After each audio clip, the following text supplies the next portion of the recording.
Our politicians, and including Trump, who I voted for 3 times and I believe won 3 times in the election, seem to be more concerned with how Jewish people are treated, with how Israel is treated, and what goes on in that country than they are about Americans, right? So they care more about Israelis than Americans.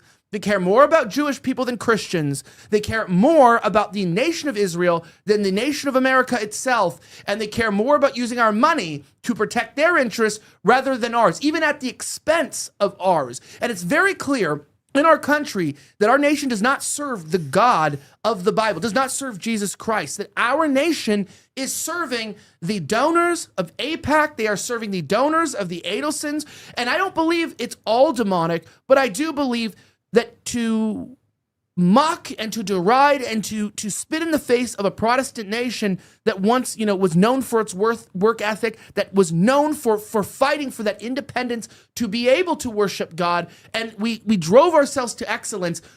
Let me ask you this, and I'm going to go to you on here.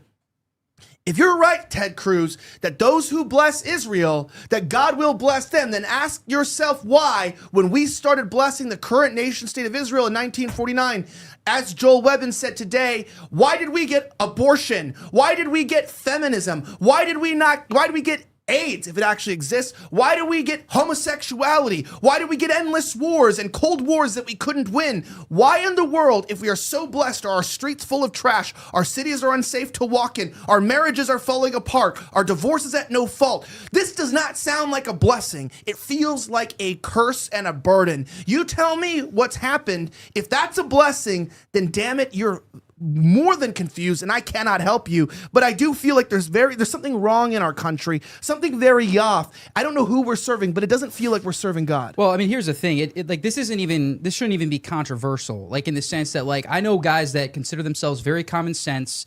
Maybe they're just nominal Christians who are tired of our priorities in this country not being America. It's everybody but America where the priorities are. And I kind of tweeted as a joke yesterday.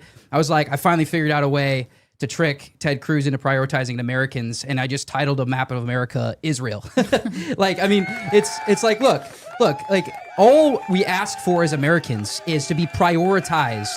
Like, why? To your point, we're being prioritized below an Israeli nation state, right? Where our funding is going. I mean, the very same week where we had natural disaster here in the continental U.S., you had funding being sent the same week to Israel. So all we ask, even just the common sense American position, is, look, can you prioritize us as a people and as Christians? One thing that this show does do, they ask, am I a Christian?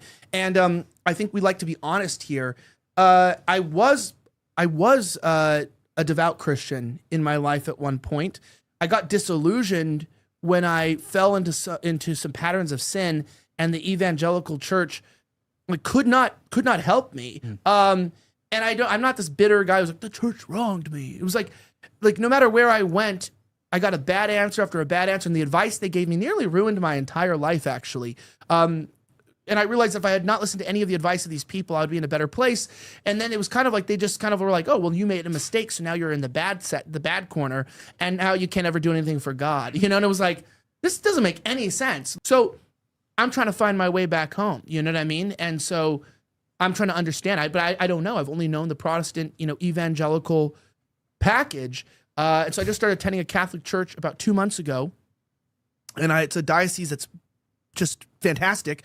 But for some reason, I still continually wonder if orthodoxy is the correct way, just because the veneration of Mary that we do is so weird when we bow to Mary and some weird stuff in the church, which I don't participate in. So anyway, that's where it's at. But you, as somebody who's a veteran Orthodox, I find it to be almost mysterious and quite commendable, because I wouldn't call myself a man of God, but I would say you would be, or at least someone like myself would respect that. But as a man of God, what do you make of the fact that the evangelicals, the Protestants, are saying that we are being blessed? This is what blessing looks like, and that's because we serve the nation state of Israel.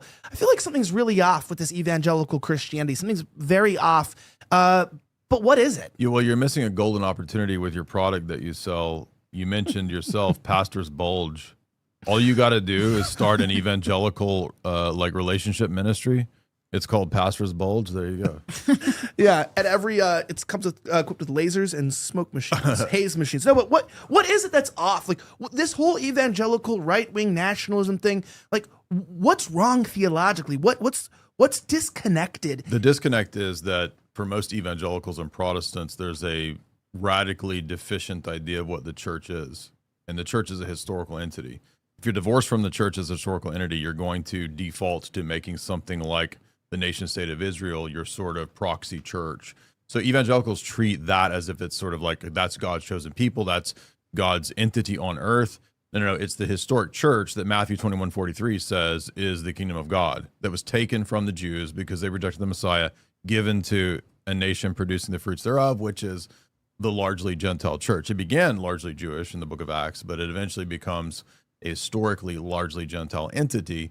And that's why so many places in the book of Psalms and the book of Isaiah, when it predicts the kingdom, when it predicts the church, it's a Catholicos, it's a Catholic entity. I'm an Orthodox Catholic Christian. So that's why in the early centuries of the church, the nations began to convert and worship the God of Israel, Yahweh. That's a fulfillment of all of these Psalms and all these places in Isaiah that predict the largely Gentile church. So you can't divorce the church from history, but evangelicals are severed from the historic church, so they become a kind of de facto worshiper of Israel as the church. And like Luigi said, the foundation of Israel is the Rothschild family. It's Edmund Rothschild. It's people who wanted to help eventually, maybe not Edmund himself, but Chaim Weizmann, Theodor Herzl, Moses Hess. They were atheist socialists. Some of them had religious ideas, but they wanted to set up a utopian socialist project in the Middle East. It had nothing to do with God. So why would God's nation be refounded by utopian atheist socialists like Moses Hess? It makes no sense. Unless it's a geopolitical decision, which has nothing to do with necessarily, unless it's the end times or something like that. Like that doesn't directly have anything to do with the promises in the Bible about cursings and blessings. Because if you look at the book of Revelation in chapters 2 and 3, when Jesus speaks to the churches in Asia Minor, he uses the language of cursing and blessing, which is a covenant language out of Deuteronomy and Leviticus that God spoke to Israel. He said, if you, blessing and cursing, right? The very thing that Ted Cruz is citing in Genesis 12, right? If you bless Israel, I'll bless you. If you curse Israel, I'll curse you. That's transferred over to the church in Revelation 2 and 3. Jesus is saying, you're my nation. If you obey me, church, you're blessed. If you don't, you get your lampstand taken away, you're cursed. Okay, because let me get your thoughts.